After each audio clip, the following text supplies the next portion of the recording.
guys, and welcome to Classic Rock and Country Music Facts and Trivia. Thank you for being here. Today's video is part 2 of yesterday's things you should know about Eric Clapton. Really cool things you should know about Eric Clapton. Let's go ahead and start. Clapton started his heroin habit in 1970 while Clapton was watching George Harrison put together his group Badfinger. Clapton often used a dealer who, when he sold cocaine to people, required they also take a certain amount of smack, as it was called in those days. Afraid of needles, Clapton wrote that he never injected heroin. He snorted it instead.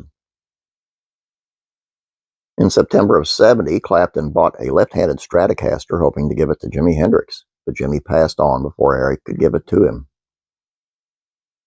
In order to beat Clapton's heroin addiction, which lasted for about 3 years, he tried acupuncture using an electrical stimulator attached to his ears. This treatment, combined with abstinence from the drug, helped Clapton beat the addiction. Unfortunately, Clapton ended up replacing one drug with another, in this case, alcohol. Now, while flying to Tulsa, Oklahoma for a gig, Clapton got drunk and had an altercation with another passenger. After leaving the plane, the Tulsa police questioned Clapton about the argument, and he began yelling at the cops until they threw him in jail.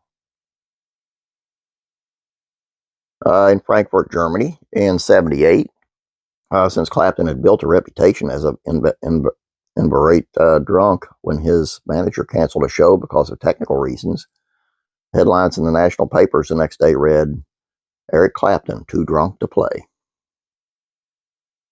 Clapton wrote the song "Wonderful Tonight" with Pattie Boyd, now divorced from George Harrison, in mind. And on March 27th, 1979, Clapton married Pattie, whom he often called Nell. Alas, Eric and Pattie were unable to have children because Pattie had a medical condition that made her unable to conceive. Clapton entered house at Hazelden, drug rehabilitation facility in Center City, Minnesota, and was successfully treated for alcoholism and then released.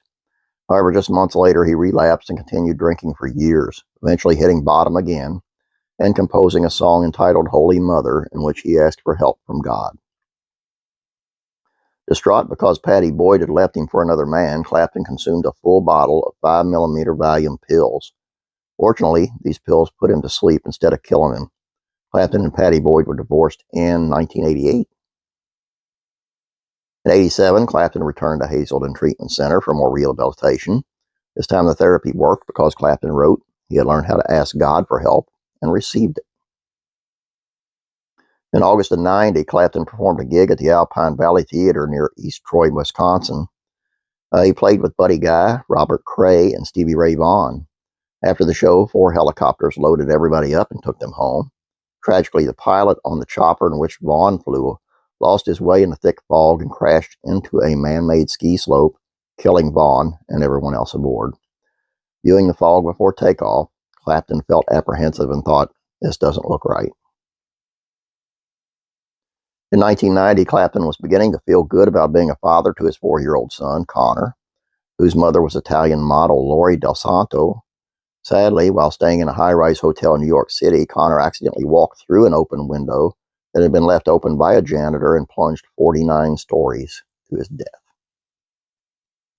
Now married to Malia McHenry, with whom he has 3 daughters, Clapton is now a happy family man and has also been clean and sober for over 25 years. Clapton reunited in 2005 with his old bandmates Jack Bruce and Ginger Baker, formerly of Cream. The first series of concerts in Royal Albert Hall in the UK went well for Clapton, but the second set of gigs in Madison Square Garden in New York City just wasn't the same. Clapton thought some of the old animosity and arrogance had crept into their performance. Nevertheless, he was happy Bruce and Baker had gotten a good payday out of it.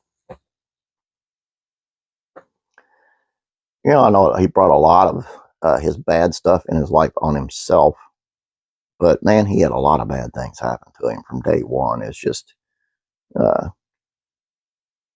he deserved to get clean and get better and have a better life, and I'm glad he did. There's just a lot of sadness around his life, really. That's all I got for you. Hope you guys enjoyed this. Please don't forget about Classic TV Facts and Trivia. It's on Gilligan's Island and their Christmas special, the one and only. Have a great day. God bless. Don't forget to like his video. I'll be praying for you.